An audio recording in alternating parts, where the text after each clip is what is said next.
मतलब होता है अनुकूल। अनुकूल का मतलब होता है धारा की दिशा में, धारा की दिशा में यानी विथ डायरेक्शन, अप स्ट्रीम बोल सकते हैं हम। एक है ऊर्ध्व प्रवाह। ऊर्ध्व प्रवाह का मतलब होता है अनुप्रवाह यानी धारा की दिशा में, इसको बोलते हैं डाउन स्ट्रीम। और अप स्ट्रीम हो जाएगा जो विपरीत होता है, प्रतिकूल होता है। प्रतिकूल यानी विपरीत कह सकते हैं, विपरीत यानी ऑपोजिट आप बोल सकते हैं। और ये आप कह सकते हैं कि अगर नदी इस टाइप का बह रहा है तो नदी में हम कहेंगे कि अगर नदी यहाँ इस टाइप से, नदी का दिशा ये है तो अनुप्रवाह धारा की दिशा उसी को बोलेंगे। और अगर ऑपोजिट डायरेक्शन विपरीत दिशा से आने लगे तो उसको ऊर्ध्व प्रवाह, प्रतिकूल, विपरीत ये सब बोलते हैं। तो हमें जानना ये है कि जब हम धारा की दिशा में जाएंगे तो दोनों का चाल नाव का और धारा का जुट जाता है। स्पीड जो है नाव का और धारा का यानी आपका बोट का और करंट या स्ट्रीम बोलिए, इनका स्पीड ऐड हो जाता है, जुड़ जाता है। लेकिन अगर ऑपोजिट डायरेक्शन में आएंगे, विपरीत दिशा में आएंगे तो हमारा स्पीड जो है वो घट जाएगा। तो जब हम जाएंगे तो नाव है 9 और धारा है 3, यानी हम 12 के हिसाब से जाएंगे। और उधर से वापस आएंगे तो नाव है 9 और धारा है 3, तो यानी हम उधर से 6 के हिसाब से वापस आएंगे। यानी जाएंगे 12 किलोमीटर प्रति घंटा के हिसाब से और धारा वापस आएंगे 6 किलोमीटर प्रति घंटा के हिसाब से। अनुप्रवाह और ऊर्ध्व प्रवाह यानी धारा की दिशा और विपरीत में डिफरेंस क्या है, अंतर क्या है, ये पूछ रहा है आपका। तो ये आपका 6 किलोमीटर पर आवर है, 6 किलोमीटर प्रति घंटा वहाँ का अंतर है यानी डिफरेंस है।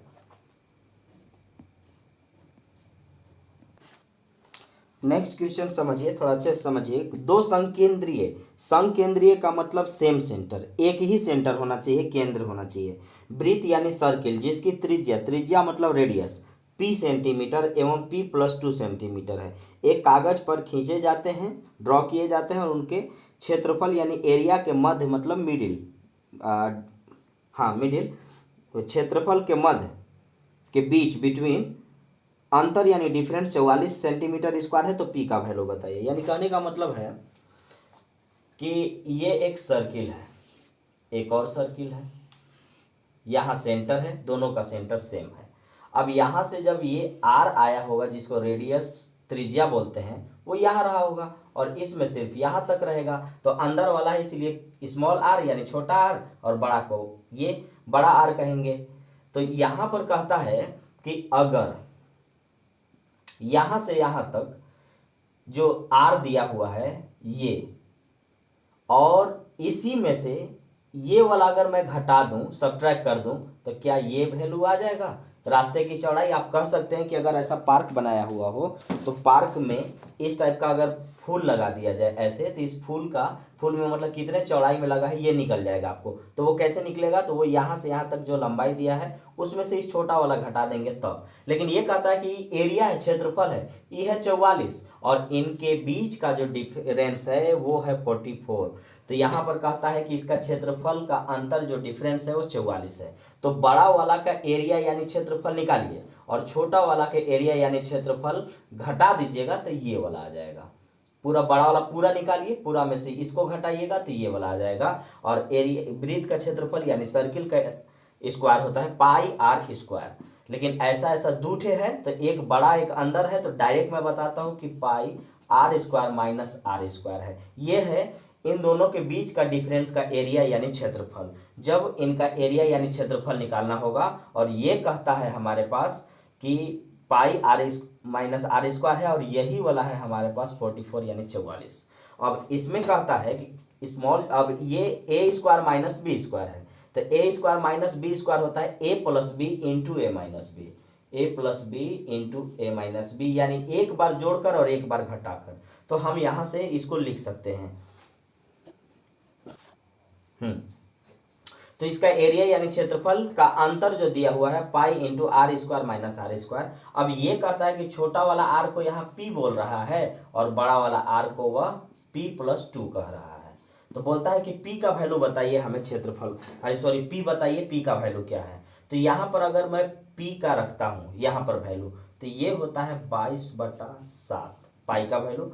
आर ये वाला है, आर का मतलब, तब p+2 का होल स्क्वायर और फिर यहाँ माइनस है, माइनस रखिए पी स्क्वायर, और ये है हमारे पास 44 यानी 44। अब यहाँ देखेंगे कि a प्लस बी का होल स्क्वायर बना, तो ये होता है ए स्क्वायर प्लस बी स्क्वायर और प्लस में 2ab, ये होता है।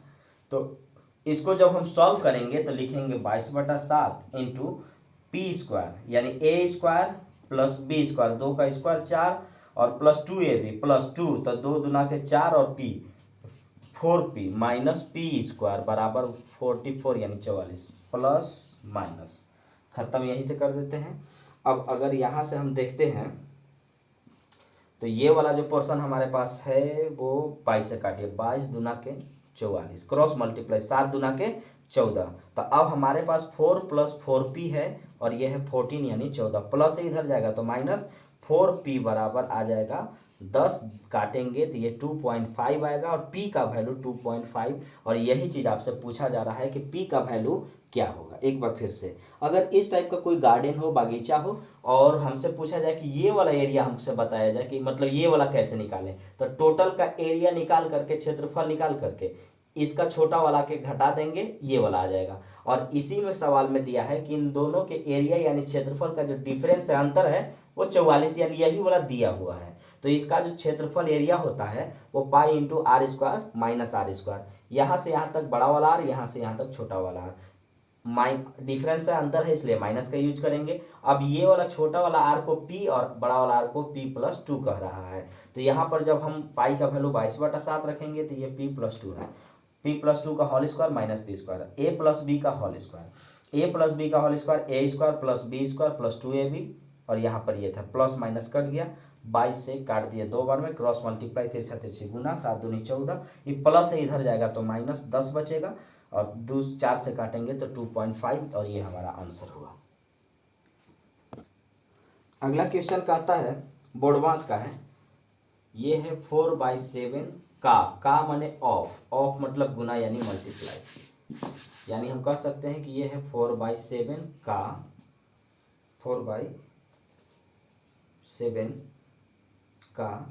8/9 भागा 8/7 इंटू 180 का मतलब ऑफ 1/9। अब यहाँ पर कहता है कि इसका वैल्यू क्या होगा, तो ये देखिएगा, ये बोर्डमास का नियम कहलाता है, बोर्डमास है ये।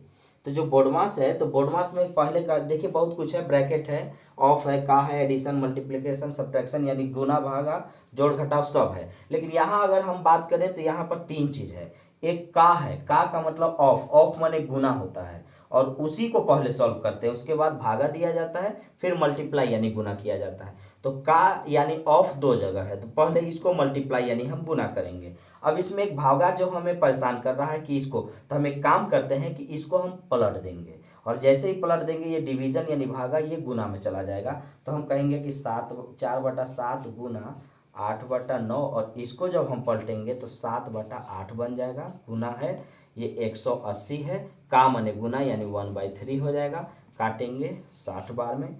अब यहाँ से अगर हम काटते हैं तो 8 से 8 खत्म, 7 से 7 ये, और फिर बचा हमारे पास, अब तो हाँ 3 से काट लीजिए इसको, 3 तिया 9 और 3 दूना 6, 20 चौका 80, 80/3 आएगा, और ये हमारा आंसर हुआ। हमने क्या किया कि का माने ऑफ माने गुना, इसको मैंने पलट दिया, मल्टीप्लाई यानी गुना में कर दिया, और का मतलब गुना यानी मल्टीप्लाई ही होता है। इसको जब मैंने काटा तो सारा आया आंसर हमारा 80/3। अगला क्वेश्चन कहता है कि 100 नोटबुक का क्रयमूल्य यानी सीपी 80 नोटबुक के विक्रयमूल्य यानी एसपी के बराबर यानी इक्वल है, लाभ परसेंट यानी प्रॉफिट परसेंट बताएं। तो कहता है कि 100 नोटबुक का जो सीपी है, सीपी यानी क्रयमूल्य, वो कहता है कि 80 नोटबुक के एसपी यानी विक्रयमूल्य के बराबर है, इक्वल है। तो यहाँ पर आप सीपी एसपी यानी क्रयमूल्य और विक्रयमूल्य को एक तरफ लाए, तो एसपी को आप इधर लाए, तो सीपी यहाँ है और एसपी नीचे हो जाएगा। सीपी को क्रयमूल्य बोलते हैं, एसपी को विक्रयमूल्य बोलते हैं। अब यहाँ पर आया, जब ये इसको लाए तो 80 तो जहाँ था वहीं रह गया, ये 100 नीचे चला जाएगा, काटेंगे तो 4 और ये 5, खरीद के लाया हूँ 4 रुपये में, बेच रहा हूँ 5 रुपये में, तो हमको जो लाभ होगा वो 1 रुपये का होगा, और लाभ का मतलब प्रॉफिट होता है, और ये 1 रुपये का लाभ होगा, और लाभ परसेंट होता है लाभ गुने 100 और बटा में क्रयमूल्य यानी सीपी। तो यहाँ देखिएगा प्रॉफिट इंटू 100/CP, 4 से काटेंगे 25, यानी 25% प्रॉफिट यानी लाभ होगा हमें इस क्वेश्चन में। अगला क्वेश्चन CI से है। यहाँ पे कहता है कि 7500 रुपये की धनराशि का 4% प्रति वर्ष के दर से चक्रवृद्धि ब्याज यानी कंपाउंड इंटरेस्ट यानी CI की दर से यानी रेट से 2 वर्ष का मिश्र धन यानी अमाउंट क्या होगा। तो यहाँ पर हमारे पास P दिया हुआ है 7500, P का मतलब मूलधन होता है और हमें अमाउंट यानी मिश्र धन निकालना है। और ये क्या है, हमारे पास टाइम 2 साल है। तो देखिए यहाँ पर हमारे पास जो रेट दिया हुआ है 4%, 4% का मतलब 4/100, 20% का मतलब 20/100, 5% का मतलब 5/100, काटेंगे तो 1/25 आएगा। ये मूलधन होता है और ये वाला ब्याज होता है। मूलधन और ब्याज जोड़ेंगे तो मिश्र धन होगा यानी अमाउंट होगा। तो 25 और 1 26 हो जाएगा मिश्र धन और 25 रुपया होगा मूलधन। ये मिश्र धन आ गया और ये मूलधन, ये अमाउंट और ये प्रिंसिपल आ गया। जितने साल का है उतना पावर चढ़ाइए। 2 साल का है तो 2 पावर चढ़ाइए, 3 साल का है तो पावर 3 चढ़ाइए। 2 साल का निकालना है तो पावर 2 करेंगे तो ये आएगा 676 और ये वाला आएगा 625। ये वाला फिर से बोल रहा हूँ मूलधन है और ये वाला मिश्र धन है। कोई एक चीज़ दे करके एक चीज़ पूछ लेगा। आपको दिया हुआ है मूलधन यानी प्रिंसिपल, ये है 7500। अब यहाँ से हम जब मल्टीप्लाई यानी गुना करेंगे तो ये आएगा 12 गुना, तो ये भी 12 गुना ही होगा और 8112 इसका आंसर होगा। या एक बार फिर से, 4% का मतलब 4/100, 1/25 मूलधन, नीचे प्रिंसिपल, 1 रुपया ब्याज यानी ब्याज यानी CI कंपाउंड इंटरेस्ट। तब 25 रुपया मूलधन है, 1 रुपया जोड़ेंगे तो 25 और 1 26 रुपया मिश्र धन यानी अमाउंट होगा। मूलधन नीचे लिखाएगा। अब जितने साल का होगा उतना पावर चढ़ाएंगे। 2 साल का होगा तो 2, 3 साल का होगा तो 3, 4 साल का होगा तो 4।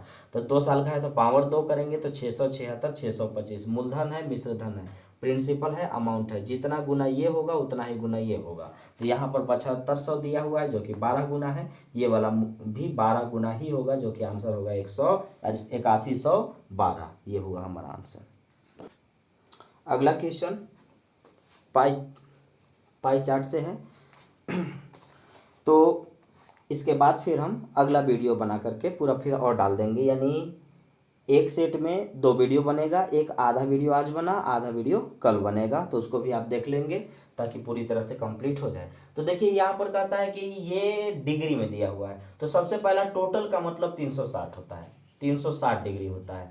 और जैसे परसेंट में 1% का मतलब 1/100, 10% मैंने 10/100, 20% मैंने 20/100 लिखते थे परसेंट वाला में। डिग्री वाला में भी वही लिखेंगे उसी तरह से। जैसे 1 डिग्री का मतलब होता है 1/360। क्यों? क्योंकि यहाँ टोटल 360 है, वहाँ 100 हुआ करता है। 1 डिग्री का मतलब 1/360, 10 डिग्री का मतलब 10/360, ये है। तो अब यहाँ पर क्वेश्चन कहता है कि अगर डिग्री को परसेंटेज में बदलना होगा तो 100 से मल्टीप्लाई यानी गुना कर दें।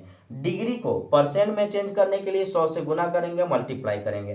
परसेंट को डिग्री में बदलने के लिए 360 से गुना करेंगे यानी मल्टीप्लाई करेंगे। क्वेश्चन नंबर पहला कहता है शहर की कितनी प्रतिशत जनसंख्या सेवा क्षेत्र में काम करते हैं।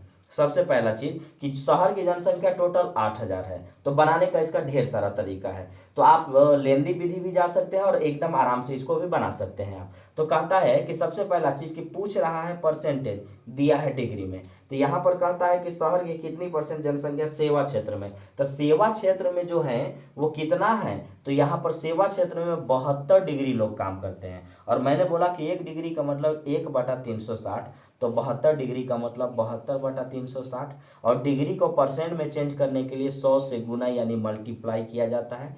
0 0 36 दूना 72, 20% जो जनसंख्या है वो सेवा क्षेत्र में काम करते हैं। अगला क्वेश्चन कहता है कि औद्योगिक क्षेत्र में काम करने वाली जनसंख्या कृषि क्षेत्र में काम करने वाली जनसंख्या से कितना % कम है। औद्योगिक में कितना है, तो 108 है, ये औद्योगिक है। और फिर कहता है कि कृषि में कितने हैं, तो कृषि में 120 है। तो कहता है क्वेश्चन कि औद्योगिक में काम करने वाली जनसंख्या कृषि में काम करने वाली जनसंख्या से कितना % कम है। तो परसेंट तो बाद में देखेंगे, पहले डिग्री में देखते हैं कि कितना कम है। तो डिग्री में जो जनसंख्या, ये वाला जो जनसंख्या है, इससे आप कहेंगे ये 108 है यानी 12 डिग्री कम है। तो 12 डिग्री कम है तो कितना % कम है, परसेंट निकालने के लिए देखा जाता है कि कितना कम है, तो 12।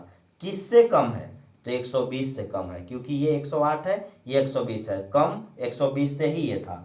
तो 12 कम था, किससे कम था, 120 से, और परसेंट में चेंज करने के लिए 100 से मल्टीप्लाई यानी गुना, 12 से 12, 10% कम है, 10% जो है वो कम है।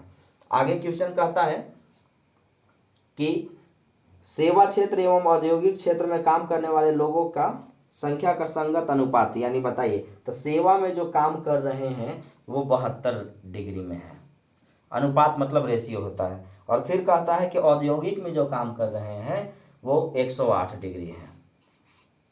तो इनका रेशियो बताना है। रेशियो का मतलब काटिए, 12 छक 72, 12 नवा 108, 3 दूना 6 और 3 तिया 9। 2 रेशियो 3 में काम कर रहे हैं। औद्योगिक सेवा और औद्योगिक क्षेत्र में जो अनुपात है, सेवा और औद्योगिक क्षेत्र में जो रेशियो है वो 2:3 है। तो आज इसके क्लास को यहीं रखते हैं, फिर अगले क्लास में यानी अगले वीडियो में मिलेंगे। आप इस क्वेश्चन में जो बचा हुआ है उसके साथ, ये आपका 2019 में एसएससी जीडी में पूछा हुआ क्वेश्चन टोटल था। अब आगे जो बचा हुआ है उस क्वेश्चन को हम अगले वीडियो में देखेंगे, और उम्मीद करता हूँ कि मैं टोटल वीडियो बनाऊंगा ही। तो देखते हैं जब तक हो पाता है। चलिए ठीक है, नेक्स्ट वीडियो में मिलते हैं।